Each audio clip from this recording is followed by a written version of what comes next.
In 1999, Morpheus offered Neo a choice between a red pill and a blue pill. In 2018, this country fractured between red and blue.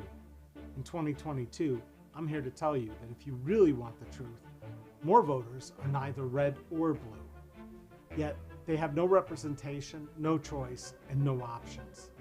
They have to choose between candidates chosen by the red people or the blue people.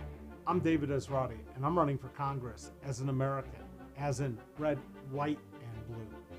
I'm a veteran, an activist, and a small businessman. I'm asking you to join me in reminding the professional politicians in Congress who their bosses are. I support ranked choice voting, campaign finance reform, and a verified voter information system, all so we can stop having the best politicians money can buy. It's time to elect a veteran who will work for you, no matter what color they want to label you. Please go to electesrati.com and learn more. I'm David Esrati, and I approve this message.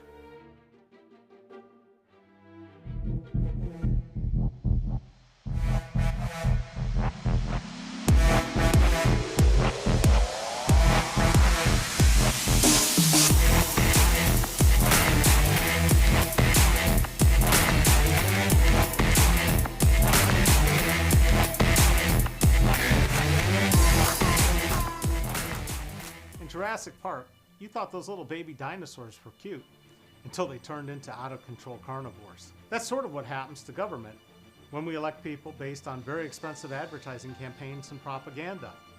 I'm David Esrati. I'm a veteran and a small businessman running for Congress. You don't want professional ad people and pollsters to sway your vote. All those hot-button issues like gun control, abortion, borders are all politicized to stop you from voting rationally. And thinking rationally seems to be in short supply these days. Most Americans have been voting against their own best self-interest for a long time because we've allowed money to buy our leaders. 1 million Americans died in the last 2 years because our leaders couldn't lead. It wasn't that hard. Mask, distance, test, and then vaccinate. In an instant, we had billions to spend on healthcare for COVID, when for years we've been told we can't provide healthcare for everyone equally in this country. That's an unintended consequence of the pandemic. Hi, I'm David Esrati. I'm running for Congress in OH-10, which is all of Montgomery County, all of Greene County, and parts of Clark County. People in Fayette County, you're not going to be part of the district anymore.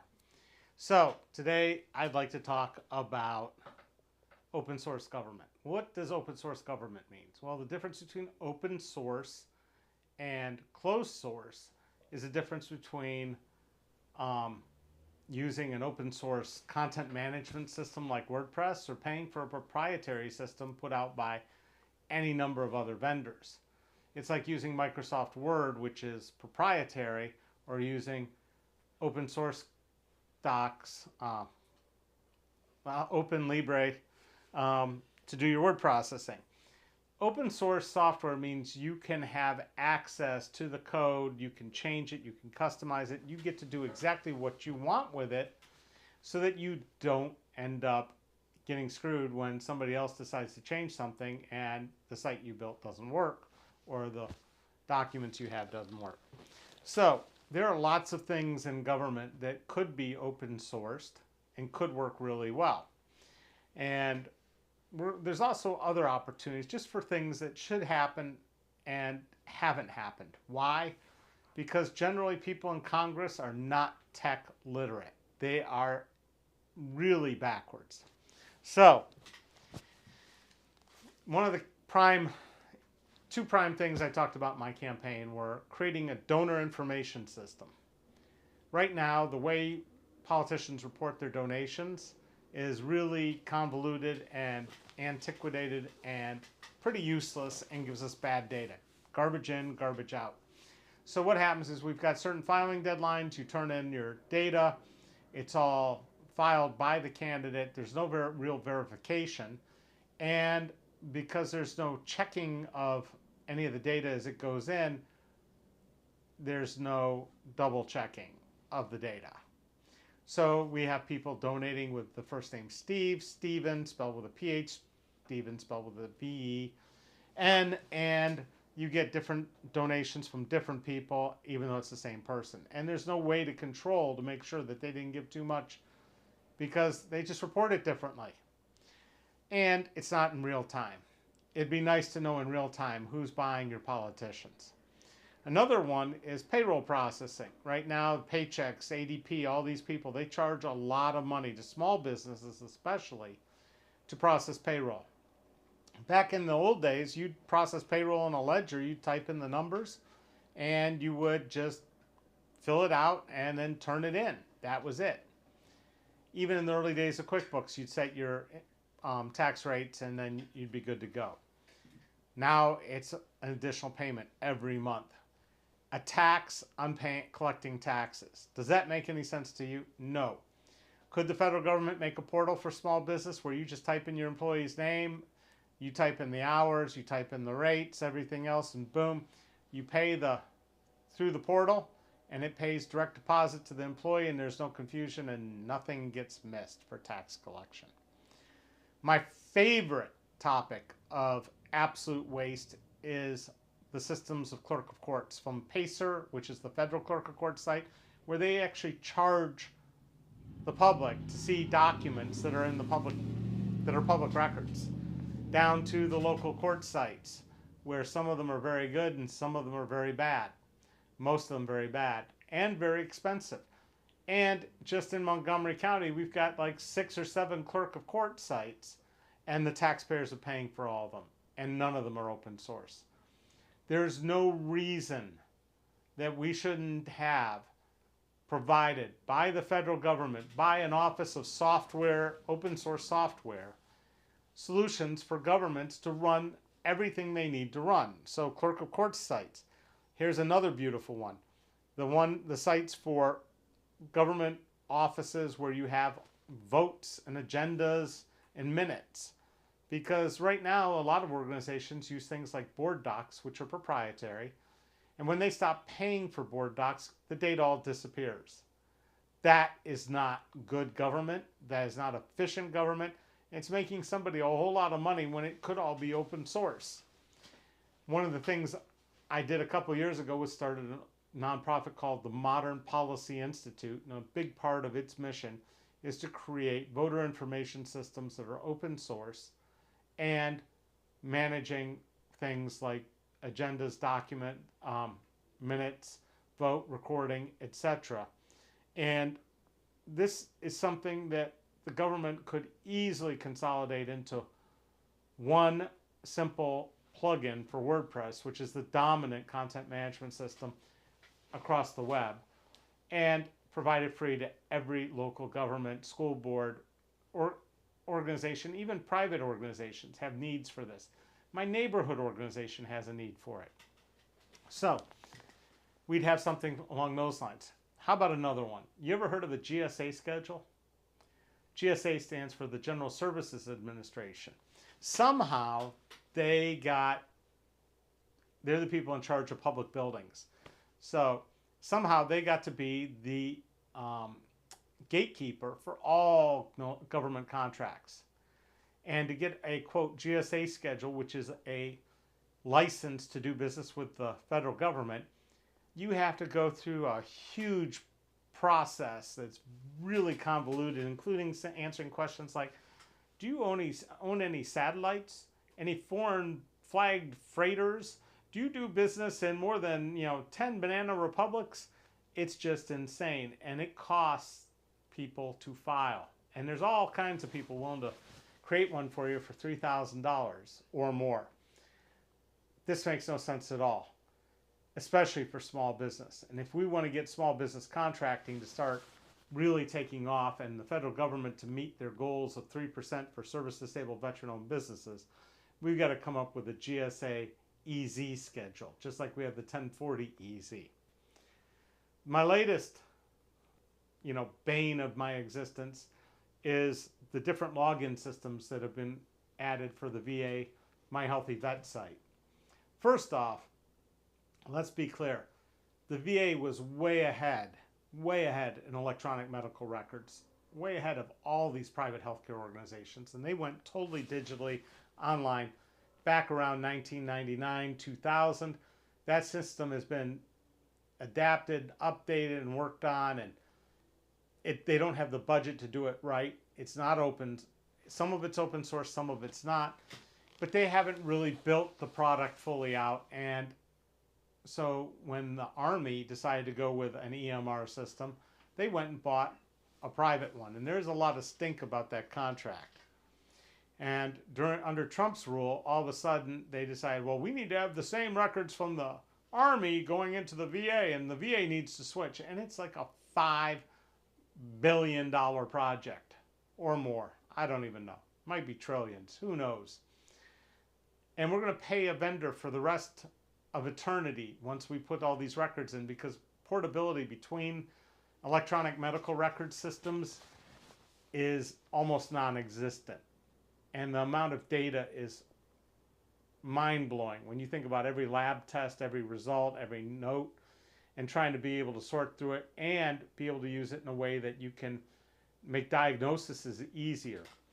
So anyway, we could have had an open source EMR for the entire country that could have worked, so that we can get rid of health insurers, and all these doctors' offices wouldn't have to pay for access to these things. We could have all one universal EMR and be done with it. But that would be efficient. But anyways, the VA on their old site has decided they're getting rid of their old My Healthy Vet login. So they've added 3 others: DS Login, ID Me, I forget the third or fourth one. And that's great and fine, except almost all of them are now 2-factor, requiring you to have a cell phone. I'm pretty sure not every veteran might have a cell phone, but even if they did, because they're signing in for electronic medical records, but hey, if they go to the library to do this, to access their own medical records, how are they getting logged in if they don't have a cell phone? Or various things, but it's an additional pain, and you should never have to choose between this login, that login, this login. It should be one. But here's the other problem, because a lot of these logins depend on you using a trusted computer that's been set up, whether it's using 2-factor or not. And I happen to have to manage 2 accounts on My Healthy Vet, mine and the veteran I take care of. So I could see a day when it becomes impossible for me to log in to one and then log into the other to deal with things like reordering prescriptions or sending notes to doctors or even following appointments. The system has gotten unnecessarily confusing and expensive and introduced more opportunity for things to screw up. We don't have people in Congress worried about these sorts of things. If we did, the IRS would have long time ago come up with something better for tax collection and for recording taxes and filling in your tax forms than what they have. Every year we have this insane rush to April 15th. Now, why do we do that? Why don't we have it on a revolving basis? Like January is people with last names A and B, and February C and D, etc. on down the line. Wouldn't that make more sense and space out the work for tax preparers year-round? Or can't we come up with a better system like the one they have in Germany, where you basically have already paid all your taxes and you just review the thing and you hit a button and you're done?